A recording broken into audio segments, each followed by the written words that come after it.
Hello and welcome to my video. In this video I'm going to be talking about transfer targets for game week 15. Now there's only 2 game weeks left until the World Cup, so it's becoming increasingly difficult in deciding which players in my opinion to go for.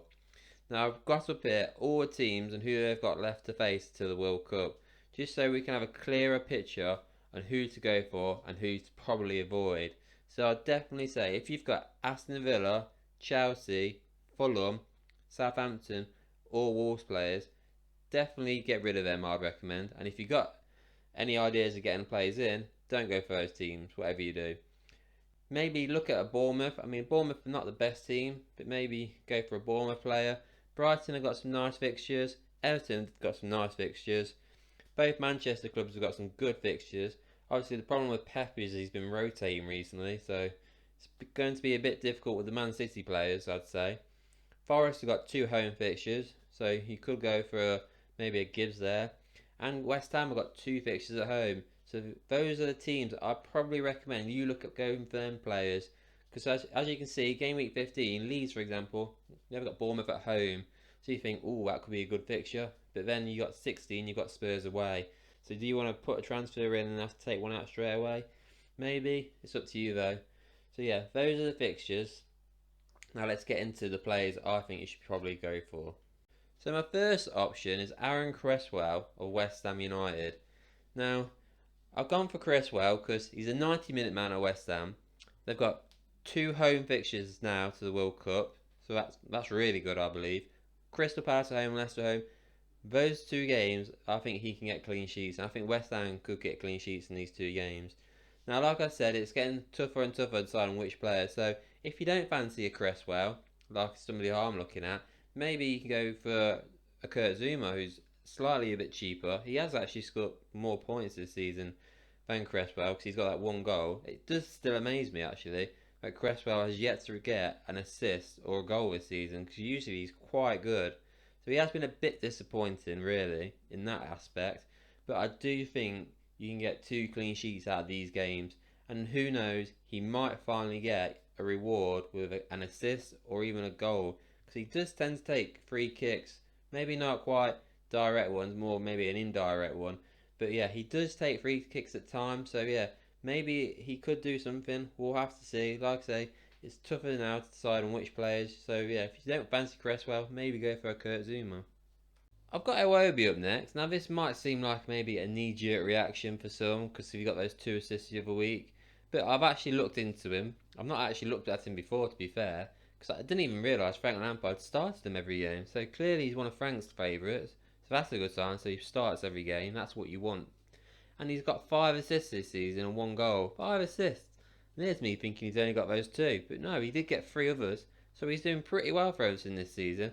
And you look at those 2 fixtures next. Leicester at home is a good fixture because Leicester, they are doing alright at home themselves, but when it comes to away games, they're not playing that well, to be fair. They are struggling away. And then they've got Bournemouth away. Now that is slightly tougher, I'd probably say. Bournemouth are doing well actually at home right now. They nearly beat Spurs.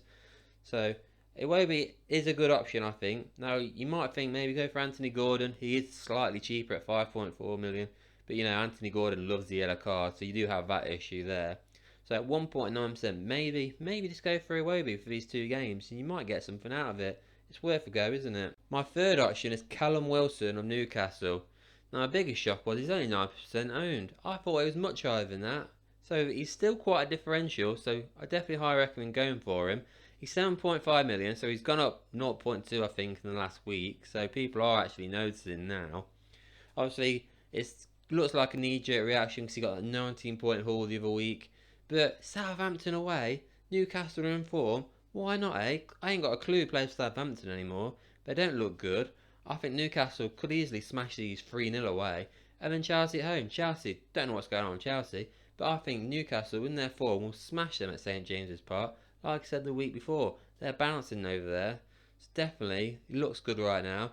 He's got the World Cup coming up in a few weeks. He wants it in Gareth Southgate's plans, doesn't he? So he's got Tony, Rashford, Calvert-Lewin to contend with.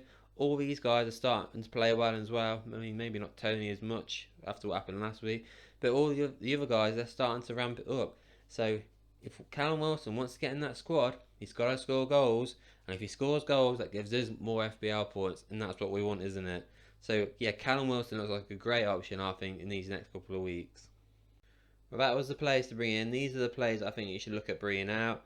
The first one, I mean, I personally have this guy in my team right now, Ivan Toney. I've just gone about how good Callum Wilson needs to be to get in the World Cup.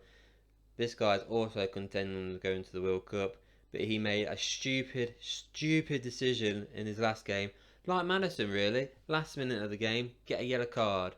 He's now suspended for that Forest game. I can't believe it. I bet you guys can't believe it. Forest away, I thought Brentford, they'll smash them probably, get a goal or two at least, Toney. Happy days. Not going to happen. He's out for that game. He is available for Man City away, but who's going to want Toney for Man City away? I definitely don't, so I'll be getting rid of him. He's 22.3% owned right now, so if I was you and I owned him, I'd probably sell him now because I guarantee his price is going to plummet in these next couple of weeks, because nobody's going to want a player on the bench only to put on against Man City. My next option is another striker. It's Mitrovic of Fulham. He's been brilliant this season, can't lie. He's 6.9 million, 27% owned.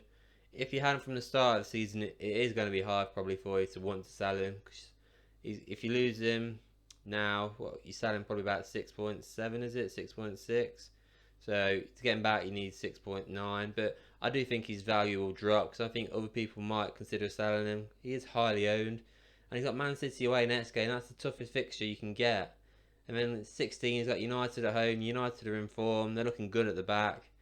Yeah, those two fixtures don't look good for him. So I definitely recommend selling him, which is a shame because he's been brilliant. Hey, you never know though. Fulham are playing that well. They could get a goal. I mean, he scored past Liverpool. I mean, who hasn't scored past Liverpool? And he scored past Arsenal. I mean, I know that was a mistake, but he's always a nuisance at the minute this season. He's been brilliant. So he could get you a goal or so. But I personally probably get rid of him. But like I said, I haven't got him in my team. And these fixtures do look difficult. So that's why I'd probably recommend selling him. So my last option is Saka of Arsenal. Now, like I said at the start of the video, it's getting increasingly difficult deciding which players to bring in and which ones to take out. Saka's only in there because of that knock he got against Forest. Now, Arteta claims he's going to be fine, it's nothing. But you don't take a player off if he's fine, do you? So, they've got a midweek game, Europa League game. We'll find out a bit more there. If he's not even in the squad in that game, I'd highly recommend selling him. I'd definitely look at selling him if that's the case. But if he's on the bench and he comes on for 10 minutes, definitely wait till the deadline, I'd say. You might want to get rid of him. They've got 2 games left, like I said before. Got Chelsea away, Wolves away. Those two, I think they'll beat both of them. I don't know what's going on with Chelsea. They're hot cold, aren't they? But I think Arsenal, they're flying that much. They will win that game. And Wolves, their only real threat, I thought, would be maybe Diego Costa, and he's out for headbutting somebody. So, they look like good fixtures for Arsenal, but if he's not fit, get rid of him. He's 8 million. There's no point leaving him on the bench, let's say for Chelsea, then bring him back for one more game. You may as well sell him. You can get a Rashford in, you can get an Odegaard in, you can get a Phil Foden maybe if he plays. We'll see more about that one. Or get an Almiron, a Trossard, or a Iwobi. There's so many options to go for right now. Maybe look at going for some other players if Saka's out. Obviously, if he's fit, keep him. But if he's not 100% and if he's not going to play really against Chelsea, I'd probably get rid of him because you've got the World Cup in a few weeks and you can bring him back in straight away. So yeah, that's why Saka's there. And there you have it. Those are my transfer targets for Game Week 15. Now, I do hope you like that video, so don't forget to like and subscribe, and I'll see you everybody on the next one.